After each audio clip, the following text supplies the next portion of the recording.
Welcome to JVR Industries. Today we are going to go over how to run a seal-only cycle on your JVR VacSeries unit. Now the reason for this is for people that are looking to use up those old embossed channeled vacuum seal rolls that they want to cut to size and then seal off the one end, throw their product in and seal off the other end. Or for people that maybe want to resize their vac pouch because they can't wait for the next shipment of vac pouch to come in and they just need to resize 5 pouches. This is how you're going to do it.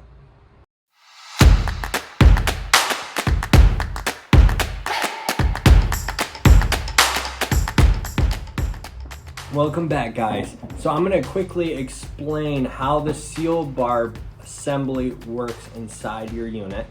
That way you can understand the basic mechanics of your machine and why you need to have a minimal amount of vacuum time to do a seal-only cycle.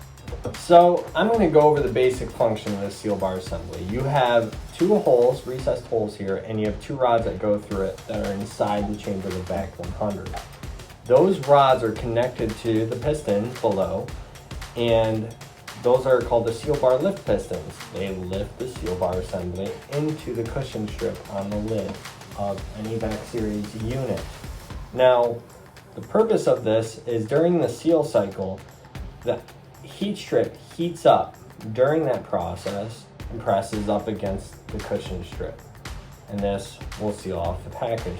That's a very basic explanation, but now I'm going to go more into depth on how that works so that you can understand why the seal-only cycle needs minimal vacuum time.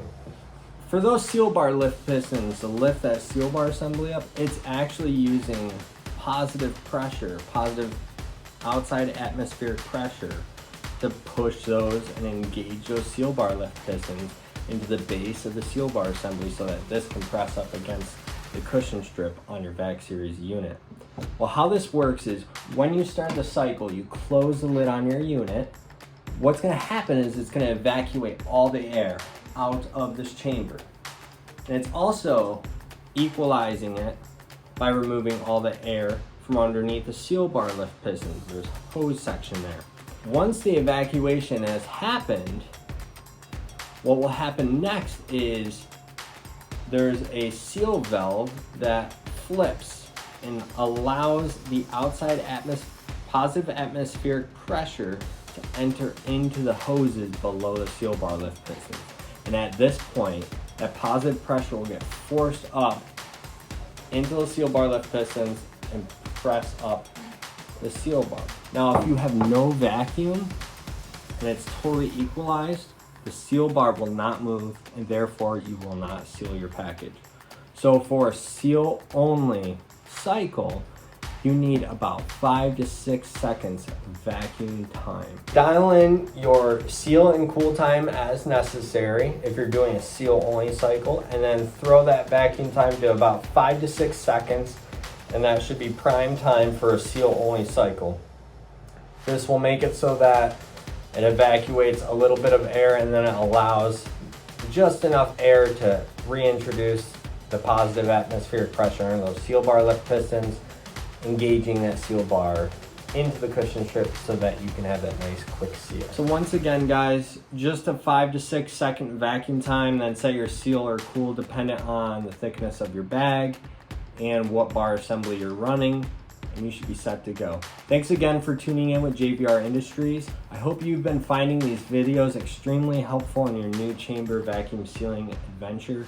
Let us know if there's any topic you'd like us to cover. Leave that in the comments below, as well as check out these new stainless steel carts.